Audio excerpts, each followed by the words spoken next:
नमस्कार साथियों। कक्षा 9 की जो राजस्थान वाली पुस्तक अपन डिस्कस कर रहे थे, आज उसका दूसरे चैप्टर की दूसरी वीडियो है।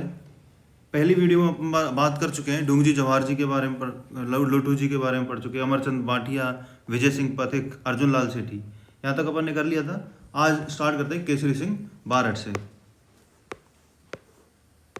देखिए, केसरी सिंह बारठ, शाहपुरा, इनका होम टाउन कहाँ पे था? शाहपुरा में। राजस्थान के प्रसिद्ध कवि एवं क्रांतिकारी, देखो ये कवि भी थे और साथ साथ में क्रांतिकारी भी थे। राजस्थान के प्रसिद्ध कवि एवं क्रांतिकारी केसरी सिंह बारठ की जन्मभूमि शाहपुरा एवं कर्मभूमि कोटा थी। देखो, जन्मभूमि शाहपुरा है और कर्मभूमि कोटा थी। इनका जन्म 1872 में शाहपुरा रियासत के देवपुरा गांव में हुआ था। जन्म कहाँ पे हुआ था? देवपुरा गांव में। सन 1903 में, देखो इनका फेमस किस्सा यहाँ पे होता है। इनकी एक कृति है, इनकी रचना है चेतावनीरा चुंगटिया। इसका ये था कि भाई 1903 में करजन, जो लॉर्ड करजन थे, उन्होंने दिल्ली में एक दरबार लगाया था और राजपूताना के सारे जो शासक थे, राजा थे, सब उसमें गए थे। तब मेवाड़ महाराणा जो फतेह सिंह थे, वो भी इसमें शामिल होने के लिए जा रहे थे, बाय ट्रेन से जा रहे थे। इसकी खबर लग गई केसरी सिंह बारठ को, तो इन्होंने चेतावनीरा चुंगटिया, मतलब इनको चेतावनी के रूप में 13 सोरठे लिख के दिए थे कि भाई एक तरह से उनको जागृत किया था और कि भाई आपके वंश का इतना लंबा गौरव रहा है, आज तक मेवाड़ महाराणा किसी दरबार में, दिल्ली दरबार में नहीं गया, मुगलों से लेकर अंग्रेजों तक, और आप उस परंपरा को तोड़ रहे हो, तो उसके संबंधित ये था। सन 1903 में वायसराय लॉर्ड कर्जन द्वारा आहूत दिल्ली दरबार में शामिल होने से रोकने के लिए उन्होंने उदयपुर के महाराणा फतेह सिंह को संबोधित करते हुए चेतावनीरा चुंगटिया नामक 13 सोरठे लिखे, जो उनकी अंग्रेजों के विरुद्ध भावना स्पष्ट अभिव्यक्ति थी। ब्रिटिश सरकार की गुप्त रिपोर्टों में राजपूतानों में विप्लव फैलाने के लिए, देखो उसके बाद अंग्रेजों ने क्या है, कई जांच कराई थी, गुप्त रिपोर्ट ली थी। उनमें क्या है, दो बंदों के नाम, केसरी सिंह बारठ और अर्जुन लाल सेठी, इनके नाम आए थे कि भाई राजपूताना में जो विप्लव है, क्रांति, अंग्रेजों के खिलाफ जो कर रहे हैं षड्यंत्र, उनमें ये दो बंदे इंपॉर्टेंट रोल निभा रहे हैं। उन्होंने राजस्थान के सभी वर्गों को क्रांतिकारी गतिविधियों से जोड़ने के लिए 1910 में वीर भारत सभा की स्थापना की। एक संस्था थी ये, वीर भारत नाम से, देखो वीर भारत, एक तरह से यंग जो क्रांतिकारी लोग थे उनको इस सभा में जोड़ के एक तरह से क्या है, अंग्रेजों के खिलाफ प्लानिंग की जाती थी, जो भी है क्रांतिकारी गतिविधियों को संचालन किया जाता था। राजस्थान में सशस्त्र क्रांति का संचालन किया तथा स्वतंत्रता की आग में अपने संपूर्ण परिवार को झोंक दिया। ये पूरा परिवार जो बारठ परिवार है, इनके भाई भी थे केसरी सिंह के, जोरावर सिंह जी, इनके पुत्र भी थे प्रताप सिंह बारठ, और इनके जो एक तरह दामाद के हैं ईश्वरदान आसिया, वो भी थे। इन्होंने पूरे परिवार को अपने क्रांतिकारी आंदोलन में झोंक दिया था। श्री बारठ ने अपने सहोदर जोरावर सिंह, सहोदर भाई था, प्रताप सिंह पुत्र था इनके, एवं इनके ईश्वरदान आसिया जो इनके दामाद थे, को रासबिहारी बोस के सहायक मास्टर अमीर चंद की सेवा में क्रांति का व्यवहारिक अनुभव प्रशिक्षण प्राप्त करने के लिए भेज दिया। इन्होंने, मास्टर अमीर चंद थे उस समय, इनको ट्रेनिंग दिया करते थे क्रांतिकारियों को, उनके पास में इन्होंने अपने भाई को, अपने पुत्र को और अपने दामाद को भेज दिया कि इनको भी कोई ट्रेनिंग देना। ये केसरी सिंह बारठ है। देश की स्वतंत्रता के लिए अपना सब कुछ होम कर देने वाले केसरी सिंह बारठ ने अगस्त 1941 में अंतिम सांस ली। बाद में इनके पुत्र आ जाते हैं, कुंवर प्रताप सिंह बारठ 1893 से 1918। देखिए 25 साल की उम्र में लगभग शहीद हो गए थे। इनको देखो पढ़ते हैं, शाहपुरा, वही जहाँ पे जो इनके पिता थे केसरी सिंह बारठ, उनकी जन्मभूमि थी, कर्मभूमि उनकी कोटा थी। 1893 में शाहपुरा में जन्मे कुंवर प्रताप सिंह ने देशभक्ति विरासत में मिली थी। इनके पिता केसरी सिंह बारठ और चाचा जोरावर सिंह बारठ प्रसिद्ध क्रांतिकारी थे। क्रांतिकारी मास्टर अमीर चंद से प्रेरणा लेकर, देखो अमीर चंद जी के पास में इन्होंने ट्रेनिंग ली थी, क्रांतिकारी मास्टर अमीर चंद से प्रेरणा लेकर देश को स्वतंत्र कराने में जुट गए। वे रासबिहारी बोस का अनुसरण करते हुए क्रांतिकारी आंदोलन में सम्मिलित हुए। देखो रासबिहारी बोस कौन थे?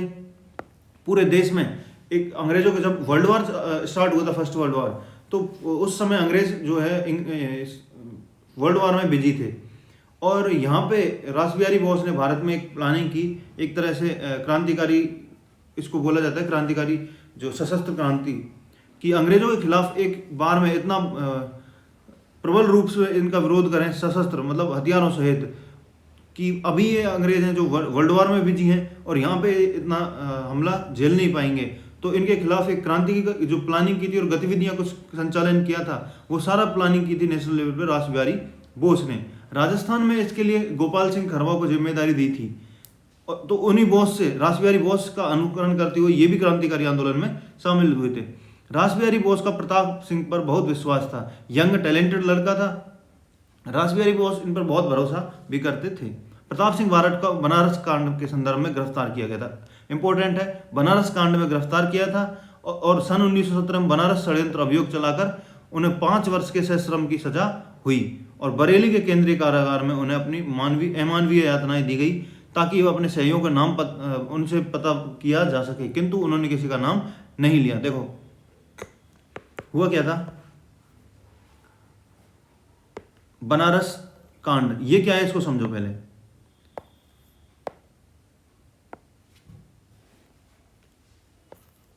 बनारस में एक अधिकारी आए थे, रेजिनॉल्ड, क्या नाम था,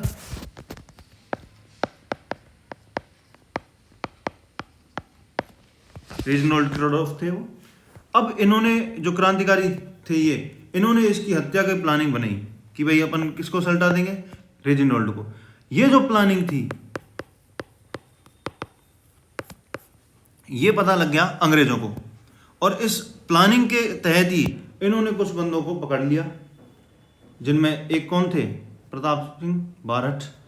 और इनके साथ में ही जब इनको साथी थे उनको सबको कैद करके ले गए, तो सबसे छोटे थे, यंग थे, तो अंग्रेजों को लगा भाई अभी छोटा कम उम्र के हैं तो हो सकता है इनको थोड़ी सी यातना वगैरह दें, कुछ डिटेल अपने को दे दें ये बाद में सारे क्रांतिकारियों के खिलाफ।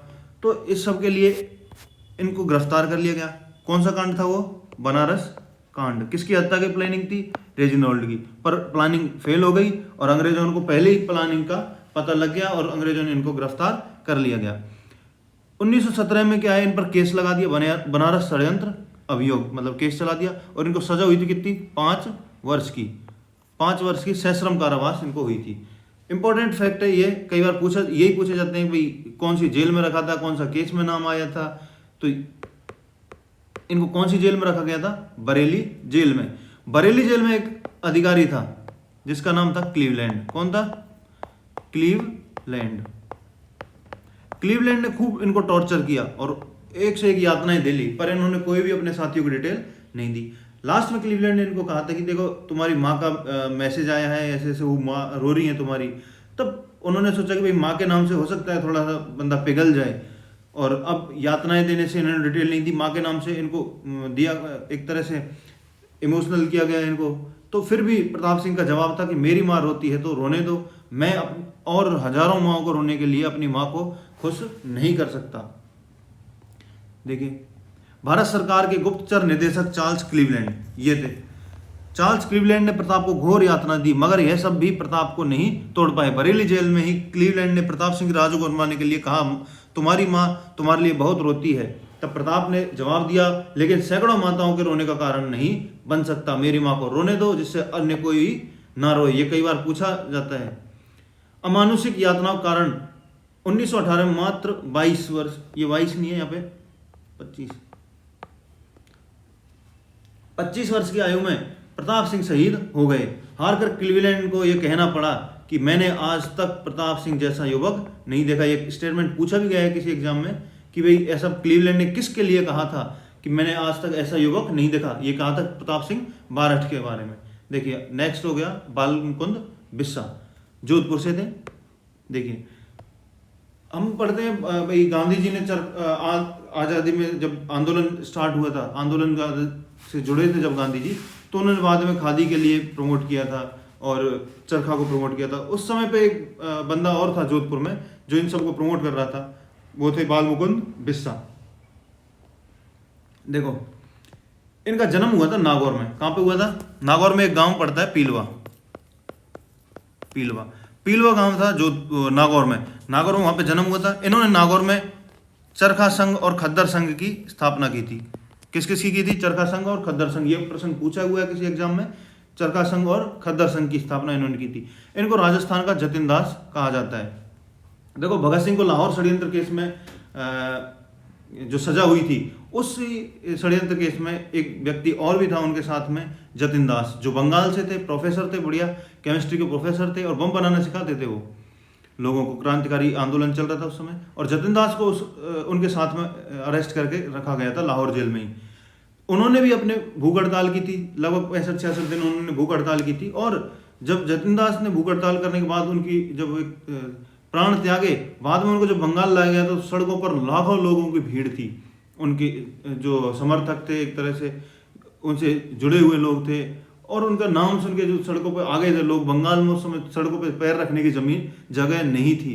सेम जो स्टोरी है वो बाल मुकुंद बिस्सा की। इन्होंने भी जोधपुर में भूख हड़ताल की थी जेल में, और बाद में जब ये शहीद हुए तो जब इनका मार्च जो निकल रहा था सड़क पे, जब तो इनके जब सड़क पे लाखों लोग उस समय इकट्ठा हो गए थे, इसीलिए इनको कहा जाता है राजस्थान के जतिन दास।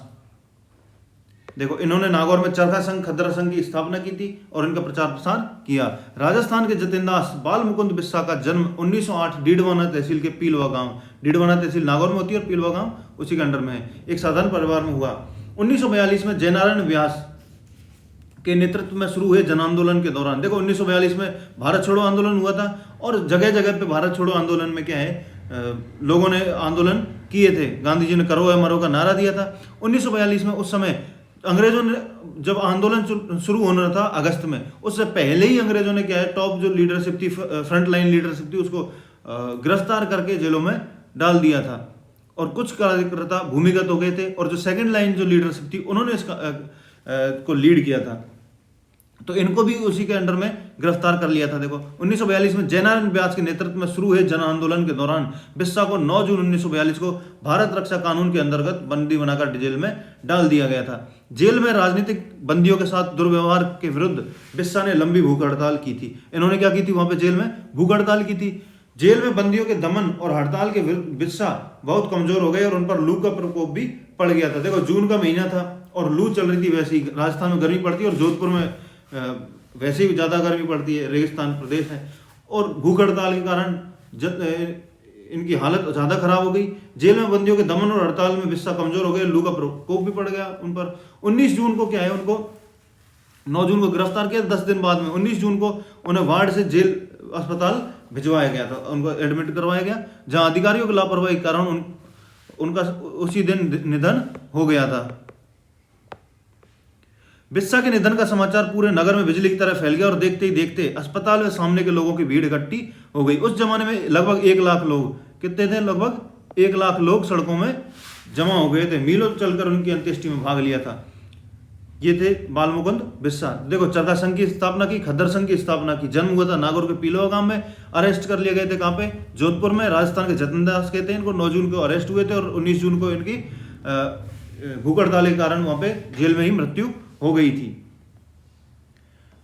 सागरमल गोपा, सागरमल गोपा जैसलमेर से संबंधित है। कहां से, जैसलमेर से। जैसलमेर में जन्मे सागरमल गोपा जीवन पर्यंत अपनी दुखों को दूर करते रहे, जन्मभूमि के दुखों को दूर करते रहे।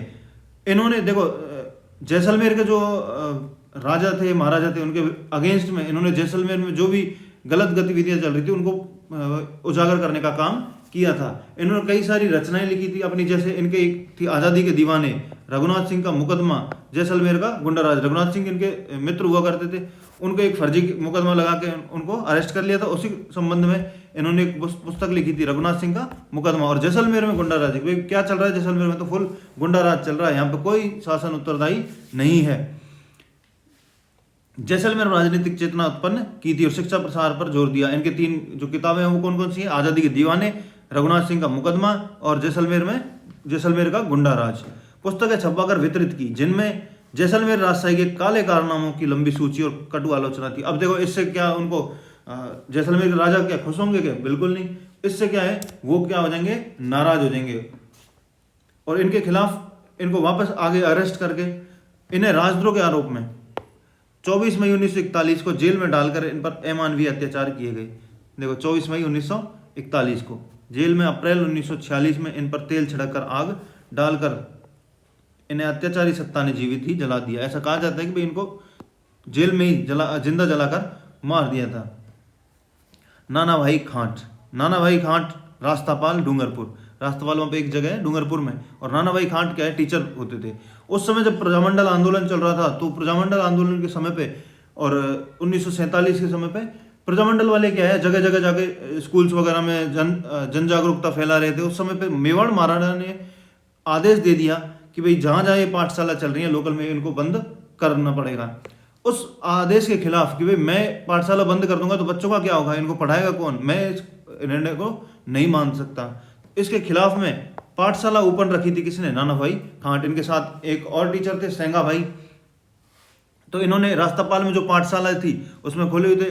जब इसको बंद कराने के लिए पुलिस अधिकारी वगैरह आए तो इन्होंने इनको तो वहीं पे ऑन द स्पॉट वहीं पे मार दिया गया था, और इनके जो साथी थे उनको जीप से बांधकर खींच के ले जा रहे थे।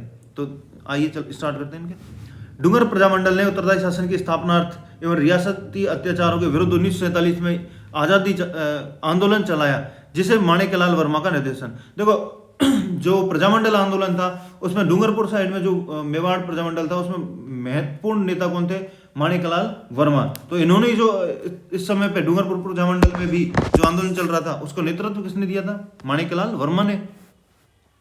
रास्तापाल के नाना भाई खांट ने प्रतिज्ञा की, जब तक मेरी जान रहेगी तब तक मैं अपना रास्तापाल की पाठशाला बंद होने नहीं दूंगा।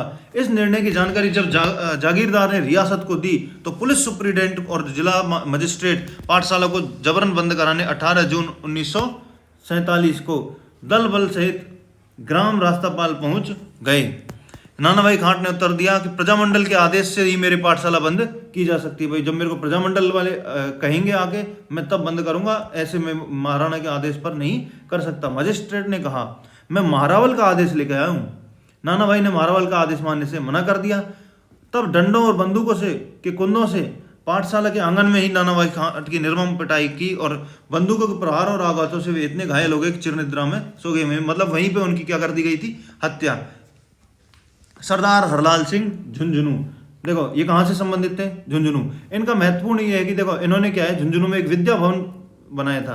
क्या बनाया था, विद्या भवन, विद्यार्थी भवन।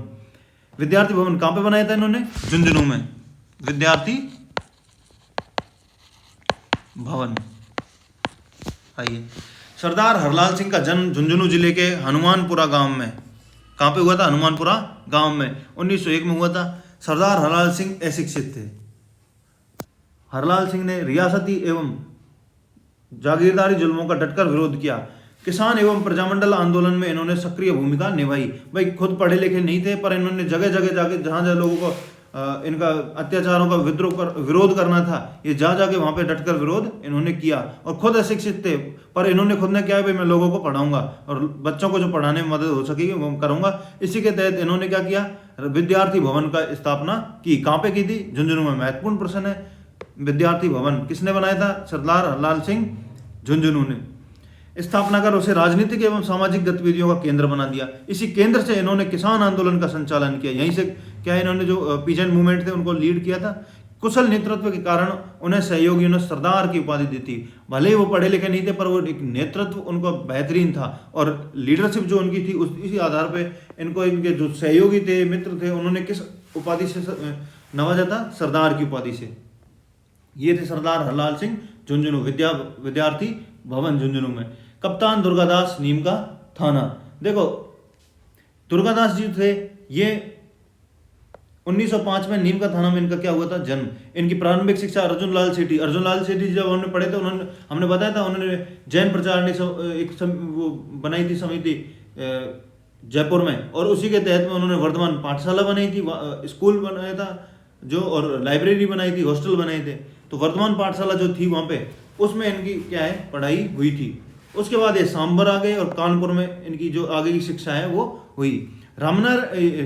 दुर्गा प्रसाद चौधरी ने राजस्थान सेवा संघ के अंतर्गत बिजौलिया में काम किया। जो बिजौलिया अपना पढ़ते हैं किसान आंदोलन, वहाँ पे भी ये जुड़े रहे थे। उसके बाद में ये कहाँ पे आ गए थे, स्वाधीनता आंदोलन में भी जुड़ गए थे। 1930 से अब चूंकि कई बार आंदोलन हुए थे उस समय, तो ये कई बार भी कहाँ पे गए थे, जेल में भी गए थे। इनका महत्वपूर्ण फैक्ट ये बनता है कि ये दैनिक नवज्योति जो अखबार आता है उसका अजमेर से और जयपुर से कई लंबे समय तक इन्होंने क्या किया था, संपादन किया था। ये एक पत्रकार थे वैसे बाय प्रोफेशन, दुर्गादास दुर्गा प्रसाद चौधरी। दुर्गा प्रसाद चौधरी क्या किया था इन्होंने? दैनिक नवज्योति, दैनिक नवज्योति के क्या थे ये? संपादक। दैनिक नवज्योति कहां से निकलता था ये? अजमेर और जयपुर। ठीक है, नेक्स्ट अब पढ़ेंगे जानकी देवी बजाज। देखो ये अपन जो पुरुष क्रांतिकारी थे उनके बारे में पढ़ चुके, अपन डिस्कस कर चुके। अब महिला जो क्रांतिकारी हैं, कुछ इनके कई बार प्रश्न पूछे जाते हैं बहुत। जानकी देवी बजाज, अब ये जो थी जानकी देवी बजाज, ये किसकी वाइफ थी? जमुनालाल बजाज की। देखो इनका जन्म लक्ष्मणगढ़ के सेठ, एक लक्ष्मणगढ़ के जो सेठ थे गिरधारी लाल जाजोदिया, ये रहते थे मध्य प्रदेश में। कहाँ पे? मध्य प्रदेश में। 1893 में मध्य प्रदेश के जावराम कस्बे में इनका जन्म हुआ था। 1902 में जमुनालाल बजाज के साथ जानकी देवी का विवाह हुआ। कब हुआ था? 1902 में। इन्हें ससुराल वर्धा में, क्योंकि जमुनालाल बजाज महात्मा गांधी के साथ जुड़े हुए थे, उनको पांचवा पुत्र कहते थे। और महात्मा गांधी जी जब उस समय पे असहयोग आंदोलन जब स्टार्ट किया था, उस समय करीब वर्धा के करीब वहाँ रहते थे, उन्होंने आश्रम बनाया था अपना, तो वर्धा में ये रहते थे जमुनालाल बजाज। जब और जो इनकी पत्नी थी जानकी देवी, ये भी बाद में कहने लगी थी जमुनालाल बजाज जी के साथ में वर्धा में। सर्वप्रथम जानकी देवी ने जड़ परंपराओं को तिलांजलि दी, मतलब जो परंपराएं थी, जो उस समय रीति रिवाज थे, जो एक तरह से ये पर्दा प्रथा और ये सब, इनको छोड़कर खुलकर सत्याग्रह में भाग ले सकी। बजाज जी के देहांत के बाद इंपॉर्टेंट फैक्ट यहाँ पे आ रहा है, इनको गौ सेवा समिति का क्या बनाया गया था? अध्यक्ष। गौ सेवा समिति का अध्यक्ष बनाया था, गौ सेवा संघ का। और जयपुर प्रजामंडल के बाद में अध्यक्ष बनी थी 1944 के अधिवेशन में। किसकी बनी थी? जयपुर प्रजामंडल की। ठीक है, तो जानकी देवी के बारे में दो इंपॉर्टेंट फैक्ट ये हैं, एक तो गौ सेवा संघ की अध्यक्ष बनी थी और जयपुर प्रजामंडल की अध्यक्ष बनी थी। कब बनी थी? 1944 के अधिवेशन में। अंजना देवी चौधरी, अंजना देवी चौधरी का संबंध कौन से जिले से? सीकर जिले से। इनका जन्म 1897 सीकर जिले के श्री माधोपुर तहसील में एक मध्यम वर्गीय अग्रवाल परिवार में हुआ था। इनका विवाह किससे हुआ था? रामनारायण चौधरी, रामनारायण चौधरी। अपने पति की इच्छानुसार 20 वर्ष की आयु में पर्दा प्रथा त्याग कर राष्ट्रीय स्वतंत्रता संग्राम में सहयोग करने का संकल्प लिया। ये भी अपने पति के साथ में कहाँ गई थी? आंदोलन में जुड़ गई थी। 1921 से 24 में मेवाड़ और बूंदी की राज्य की स्त्रियों में राष्ट्रीयता समाज सुधार की भावना को बढ़ावा दिया तथा उनके साथ सत्याग्रह का कार्य किया। चाहे दलित उत्थान का कार्य रहा हो या अन्य रचनात्मक कार्य, इन्होंने अपने पति का भरपूर साथ दिया। इनके फैक्ट इंपॉर्टेंट ये है कि रियासती जनता में गिरफ्तार होने वाली पहली महिला थी, जो जिनको अरेस्ट किया गया। पहली महिला कौन थी? अंजना देवी। कौन थी? अंजना देवी। और जानकी देवी क्या चुनी गई थी? गौ सेवा संघ का अध्यक्ष चुनी गई थी और जयपुर प्रजामंडल की अध्यक्ष चुनी गई थी। रतन शास्त्री, हीरालाल शास्त्री की वाइफ थी। किसकी? हीरालाल शास्त्री। खाचरोद मध्य प्रदेश, रघुनाथ जी व्यास इनके पिताजी का नाम था। और जगह कौन सी थी? खाचरोद मध्य प्रदेश। यहाँ पे इनका जन्म हुआ था। बाद में इनका विवाह हुआ हीरालाल शास्त्री के साथ में। 1929 में एक जीवन कुटीर करके एक संस्था बनाई थी हीरालाल शास्त्री ने निवाई में। कहाँ पे? निवाई के पास में, ये 30 किलोमीटर है। निवाई पड़ता है टोंक में। निवाई एक तहसील है और टोंक जिला है। टोंक जिले में निवाई तहसील के पास में जीवन कुटीर नाम से एक कार्यक्रम बनाया था 1929 में। बाद में उसको चेंज करके 1936 के करीब ये जीवन कुटीर बन के बाद में वनस्थली विद्यापीठ पढ़ते हैं अपन, वो वनस्थली विद्यापीठ इसी का आगे चल के जो जीवन कुटीर था ये किस रूप में बन गया था? वनस्थली विद्यापीठ के रूप में, यूनिवर्सिटी जो आज है स्थापित। ये अपनी पंचमुखी जो शिक्षा होती है, वनस्थली विद्यापीठ है, पंचमुखी शिक्षा के लिए प्रसिद्ध है। मतलब यहाँ पे सिर्फ एजुकेशन नहीं होती है, यहाँ पे एक तरह सर्वांगीण विकास वाली जो कहा जाता है वो पूरा यहाँ पे डेवलप किया जाता है। वो चाहे हॉर्स राइडिंग हो, यहाँ पे चाहे एविएशन वाला भी है, डांस से लेके कल्चरल फेस्ट से लेके टेक्स्ट बुक वगैरह सब चीज़ें यहाँ पे होती हैं। रतन शास्त्री ने 1939 में जयपुर राज्य प्रजामंडल के सत्याग्रह आंदोलन में सक्रिय रूप से भाग लिया था। सन 1942 के भारत छोड़ो आंदोलन में भूमिगत कार्यकर्ताओं की, हाँ इंपॉर्टेंट फैक्ट इनका ये है कि जो भारत छोड़ो आंदोलन का भूमिगत कार्यकर्ता थे उनकी यहाँ पे इन्होंने सेवा की थी। जो परिवार थे उनकी यहाँ पे सेवा किसने की थी? रतन शास्त्री ने। अगले हैं रमा देवी जयपुर। कौन है? रमा देवी जयपुर। इनका जन्म जयपुर में वैद्य गंगा साय के घर में हुआ। इनका विवाह 7 वर्ष की, देखो रमा देवी की एक तरह से बाल विवाह, इन सबका देखें ऊपर जितनी भी अपने ये महिला क्रांतिकारी ज्यादातर का, क्योंकि उस समय पे बाल विवाह बहुत ज्यादा प्रचलन में हुआ करते थे, इनका विवाह भी बाल विवाह कर दिया गया था। 7 वर्ष की उम्र में इनकी शादी हुई थी और 11 वर्ष की उम्र में विधवा हो गई थी। अब चूंकि उस समय काफी कुरीतियां थी, अब विधवा विवाह हुई, बाद में इन्होंने समाज से हट गए, विधवा विवाह थी, बाद में इन्होंने शादी की थी लादूराम जोशी से। किससे की थी? लादूराम जोशी जी से पुनर्विवाह हुआ। और इन्होंने बाद में ये जब इनसे शादी हुई थी, उस समय देखो कितनी एडवांस रही थी। पहले बाल विवाह हो गया, बाल विवाह के बाद में विधवा हो गई, विधवा होने के बाद में लादूराम जोशी से इन्होंने इंटरकास्ट मैरिज की थी, और ये भी लव मैरिज की थी इन्होंने। उस समय के हिसाब से काफ़ी फॉरवर्ड थी, तो उस हिसाब से विवाह के बाद इन्होंने खादी पहनना प्रारंभ कर दिया। क्योंकि गांधी जी के साथ में जुड़े हुए थे कौन? लादूराम जोशी, उनसे प्रभावित थे, गांधी जी का प्रचार कर रहे थे खादी का, और इन्होंने भी क्या कर दिया था? खादी पहनना स्टार्ट कर दिया था। नौकरी छोड़कर पति के साथ राजस्थान सेवा संघ में कार्य किया था। कहाँ पे किया था? राजस्थान सेवा संघ। राजस्थान सेवा संघ 1919 में विजय सिंह पथिक ने बनाई थी। बिजौलिया आंदोलन के समय पंडित लादूलाल जोशी की पत्नी रमा देवी ने, ये जब बिजौलिया आंदोलन चल रहा था तभी बिजौलिया गई थी। कौन? रमा देवी। अब वहाँ के जो पुलिस अधिकारी थे उन्होंने इनको गिरफ्तार कर लिया और वहाँ से कहा कि भाई आप यहाँ से बिजौलिया छोड़ जाओ, यहाँ आप रहोगी तो हम आपको पुनः अरेस्ट कर लेंगे। परंतु इनका वहाँ पे जवाब था, पुलिस जो अधिकारी थे जो इनको अरेस्ट करने वाले, सबको इन्होंने डटकर जवाब दिया कि जब तक किसानों पर अत्याचार नहीं बंद होंगे मैं यहाँ पे आती रहूंगी। ये एग्जाम में पूछा भी गया है और इम्पोर्टेंट फैक्ट है, इसको नोट कर लेना। कौन सी ऐसी महिला क्रांतिकारी थी जिसने ये कहा था कि मैं बिजौलिया के संबंध में ये कहा था कि मैं किसानों पर अत्याचार बंद नहीं होंगे जब तक मैं यहाँ पे आती रहूंगी? वो कौन थी? रमा देवी।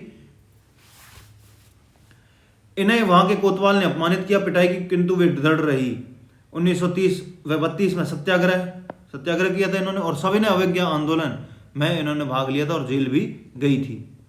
कालीबाई डूंगरपुर जिले के गांव रास्तापाल की निवासी। देखो हमने ऊपर जो अपन ने पढ़े थे नानाभाई खांट, तो ये कालीबाई उनकी शिष्या थी। जब वहां पे आए थे वो अधिकारी, पुलिस सुप्रिटेंडेंट वगैरह स्कूल बंद कराने के लिए आए थे, तो अपने जो ये नानाभाई खांट थे उनको वहीं पे मार दिया था, उनकी हत्या कर दी थी। और जो दूसरे अध्यापक थे सेंगा भाई, उनको वहां से घसीट कर ले जा रहे थे अपने जीप के पीछे रस्सी से बांध कर। उसी समय जो एक बच्ची थी कालीबाई वहां पे आ गई और उसने देखा कि भाई मेरे गुरुजी को जमीन पे घसीट कर ले जा रहे हैं जो अधिकारी हैं। उन्होंने उस जो हंसिया था, एक जो खेत में अपन काम करते हैं गाँव में हंसिया होता है, हंसिया से उसने रस्सी को काट दिया। इसी बात से अधिकारी इतने क्रोधित हुए कि उन्होंने तुरंत वहीं पे उस बच्ची को गोली मार दी और वहीं पे वो बच्ची शहीद हो गई थी।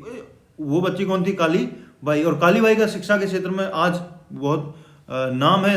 जो भी उस समय दक्षिण राजस्थान की जो भील बालिकाएं होती हैं उनको प्रोत्साहन देने के लिए जो भी योजनाएं बनती है ज़्यादातर सरकार किस नाम से बनाती है? कालीबाई नाम से।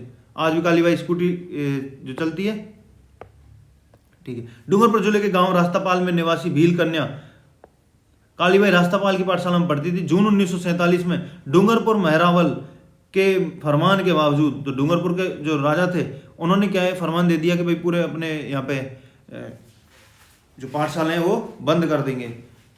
फरमान के बावजूद जब रास्तापाल की पाठशाला बंद नहीं की गई तो पुलिस सुप्रिटेंडेंट एवं मजिस्ट्रेट दल बल के सहित पाठशाला बंद कराने पहुंचे। जब पुलिस ने पाठशाला बंद कर इसकी चाबी सुपुर्द करने का आदेश दिया तो प्रजामंडल कार्यकर्ता नानाभाई खांट, जो प्रजामंडल के कार्यकर्ता भी थे, उन्होंने कहा था ना भाई जब तक प्रजामंडल बंद करने के लिए नहीं बोलेगा मैं पाठशाला चलाऊंगा। नानाभाई खांट ने मना कर दिया। इस पर सिपाहियों ने नानाभाई खांट की पिटाई कर अध्यापक सेंगा भाई को ट्रक के पीछे बांधकर घसीटना शुरू कर दिया। 13 वर्षीय भील बालिका कालीबाई जो अपने खेत में घास काटकर लौट रही थी, अपने गुरु सेंगाबाई को ट्रक के पीछे घसीटते देखा तो वह भीड़ को चीरती हुई ट्रक के पीछे दौड़ पड़ी और चिल्लाने लगी, मेरे गुरुजी को कहाँ ले जा रहे हो? ट्रक को रुकते देखकर उसने सिपाहियों को चेतावनी की परवाह किए बिना दराती से सेंगाबाई की कमर से बंधी रस्सी काट दी। तभी पुलिस की गोलियों ने कालीबाई को छलनी कर दिया। कब की डेट थी वो? 18 जून 1947 की। अंत में अपने गुरु को बचाने के प्रयास में कालीबाई ने 20 जून 1947 को दम तोड़ दिया। 18 जून को घटना हुई थी और 20 जून को 2 दिन बाद में दम तोड़ दिया था। रास्तापाल में इनकी स्मृति में एक स्मारक बना हुआ है। किशोरी देवी, अगले नेक्स्ट कौन है? किशोरी देवी। किशोरी देवी किसकी पत्नी थी? सरदार हरलाल सिंह की। सरदार हरलाल सिंह के बारे में पढ़ा था अपन ने अभी। उनकी पत्नी कौन थी? किशोरी देवी। अपने पति के साथ मिलकर शेखावटी क्षेत्र में, कहाँ पे था इनका प्रभाव? शेखावटी क्षेत्र में जागीर प्रथा के विरोध में राष्ट्रीय आंदोलन में भाग लिया। देखो इन्होंने एक सम्मेलन किया था, कटराथल सम्मेलन। कौन सा है?